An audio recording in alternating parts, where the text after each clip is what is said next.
Okay buddies, episode की starting में मे को दिखाया जाता है जो अपने मम्मी पापा के साथ बहुत ज्यादा एंजॉय कर रही होती है, लेकिन एक दिन सब खत्म हो जाता है। इसके बाद अगला सीन प्रेजेंट का होता है जहाँ पे क्योया और जिन ये दोनों एक क्रेमेटोरियम से बाहर निकल रहे होते हैं। क्रेमेटोरियम वो जगह होती है जहाँ पे अनअलाइव बॉडीज को रखा जाता है। क्योया जिन से कहता है कि जिन को चिंता करने की कोई जरूरत नहीं है क्योंकि क्योया जिन को कुछ भी नहीं होने देगा। इसके बाद वो जिन से ये भी पूछता है कि क्या जिन के पास कोई क्वेश्चन है पूछने के लिए। जिन कहता है उसके पास अब कोई क्वेश्चन नहीं है, लेकिन अब क्योया उससे एक क्वेश्चन पूछता है। क्योया पूछता है कि क्या जिन की कोई गर्लफ्रेंड है, लेकिन जिन उसकी बात को इग्नोर करते हुए आगे बढ़ जाता है। लेकिन तभी यहाँ पे सुबागिरी आ जाता है और वो क्योया पे अटैक कर देता है एक चाकू से। सुबागिरी बताता है वो तो उसके हार्ट को टारगेट कर रहा था, लेकिन तभी यहाँ पे जिन जो है वो अटैक करने के लिए रेडी हो जाता है। लेकिन यहाँ पे योमोगी उसके पास आ जाती है और उसके अटैक को ब्लॉक कर देती है। योमोगी जिन के सर को टारगेट करने वाली होती है, लेकिन वक्त रहते ही यहाँ पे क्योया उसको अपनी ओर खींच लेता है जिससे उसका सर बच जाता है। जिन अपने हाथ से उस चीज को हटाते हुए कहता है कि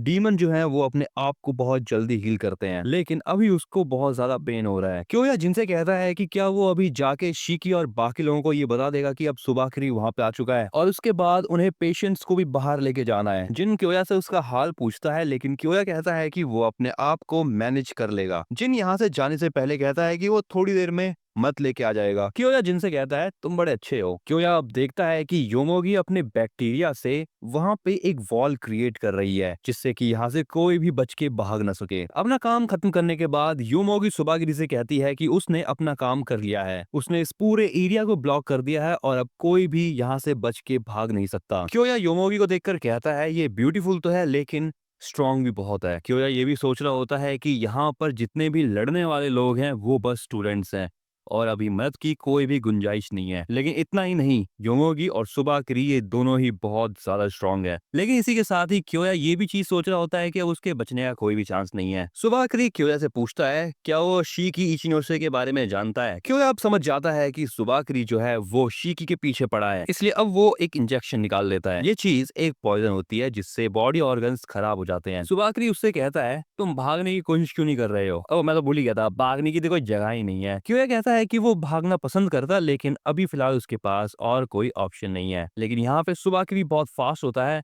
वो क्योया के नेक पार्ट पे अटैक कर देता है। क्योया का भी यहाँ पे बहुत सारा ब्लड निकल जाता है और वो जमीन पे पड़ा होता है। सुबाकिरी क्योया को देखकर सोचता है कि क्या ये इतनी जल्दी खत्म हो गया, लेकिन इसके बाद वो क्योया की बॉडी को यूज करने की सोचता है। सुबाकिरी अपने पावर्स का यूज करने लगता है, लेकिन वो बीच में ही रुक जाता है। यहाँ पर कुछ अजीब से क्रिएचर आ जाते हैं अब, और उनमें से एक अपने मुंह से एक बॉक्स निकालता है। सुबाकिरी इन क्रिएचर्स को अब इस बॉक्स को खोलने के लिए कहता है। इसके बाद अगला सीन जिन का होता है और जिन यहाँ पे पहुंच जाता है। जिन नोटिस करता है कि वहाँ पे बहुत सन्नाटा है, तभी वो एक रूम में जाता है और शीकी उसके सामने गन पॉइंट करके खड़ा होता है। बट शीकी देखता है कि वो बस अकेला जिन है। शीकी जिन को बताता है कि यूसुरुबे ने पहले ही पता कर लिया था कि यहाँ पे मोमोतारो आ रहे हैं, इसीलिए इन लोगों ने पेशेंट्स को बाहर निकालना चालू कर दिया था। इसके बाद इकारी बताता है वो लोग पेशेंट्स को बाहर निकाल रहे थे, लेकिन तभी अचानक से इस काली सी चीज ने उनका रास्ता ब्लॉक कर दिया। लेकिन इस चीज से पहले सभी पेशेंट को अच्छे से बाहर निकाल दिया गया यहाँ से। शीकी कहता है कि सभी लोग बाहर निकल गए, लेकिन हम लोग बाहर नहीं जा पाए। ये नर्स कहती है कि उसने सारे एग्जिट चेक कर लिए हैं और सारे के सारे ब्लॉक्ड है। शीकी जिनसे पूछता है वो आदमी क्योया कहाँ पर है। ये लोग बात कर ही रहे होते हैं कि तभी ये अजीब सा दिखने वाला क्रिएचर यहाँ पे आता है और एक स्टाफ को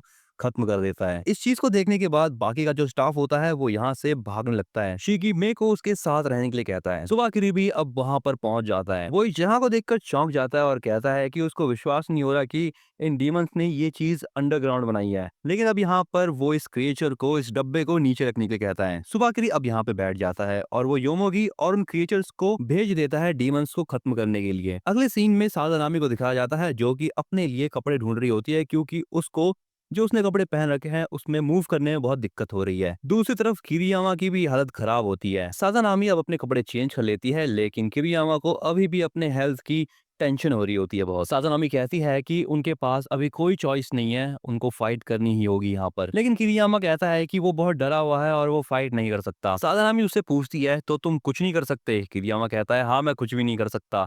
इसलिए अब सादानामी उसको सजेस्ट करती है कि वो अलमारी में जाके छुप जाए। किरियामा उसकी बात मानता है और वो छुप जाता है, जिस पर सादानामी कुछ ऐसा चेहरा बनाती है, लेकिन इसी के साथ अब वो फाइट करने के लिए भी तैयार होती है। ये अजीब सा क्रिएचर सादानामी से पूछता है कि क्या वो इशिनो से शीकी है। सादानामी कहती है, क्या वो अजीब सा दिखने वाला लड़का? नहीं, मैं वो नहीं हूँ। दूसरी तरफ अलमारी में छुपे हुए किरियामा की भी फटके 4 हो गई है, लेकिन दूसरी तरफ सादानामी जो है वो अपने ब्लड मैनिपुलेशन का यूज करके पंचिंग ग्लव्स बना लेती है। सादानामी उस अजीब से क्रीचर से कहती है, क्यों ना तुम मेरे साथ रहो जब तक तुम खत्म नहीं हो जाते। दूसरी तरफ जिन क्योया को देखने के जा रहा होता है और वो ये सोच रहा होता है कि क्या वो बचा भी होगा। वेल इसके बाद अगले सीन में इकारी को दिखाया जाता है, जिसके सामने वो अजीब सा क्रिएचर आ जाता है। इकारी कहता है कि अब वो खुद को नहीं रोकेगा। ये क्रिएचर उससे ही पूछता है कि क्या वो शिकी इचिनो से है। इकारी कहता है, मुझको उस लूजर के साथ कंपेयर मत करो। इसके बाद अगला सीन शिकी का होता है और वो छुपने की जगह ढूंढ रहा होता है। वेल इसके बाद शिकी मे को लेकर एक जगह पर छुप जाता है। अगला सीन क्रियामा का होता है और वो यहाँ पे टेंशन ले रहा होता है। वो सोचता है कि उसकी तबीयत ठीक नहीं है, लेकिन इसके बाद वो ये भी सोचता है कि शायद उसको भ्रम हुआ हो और उसने जो कुछ भी अभी तक देखा और सुना शायद वो एक सपना हो। इसीलिए अब वो उस अलमारी का गेट खोलता है और बाहर निकलता है।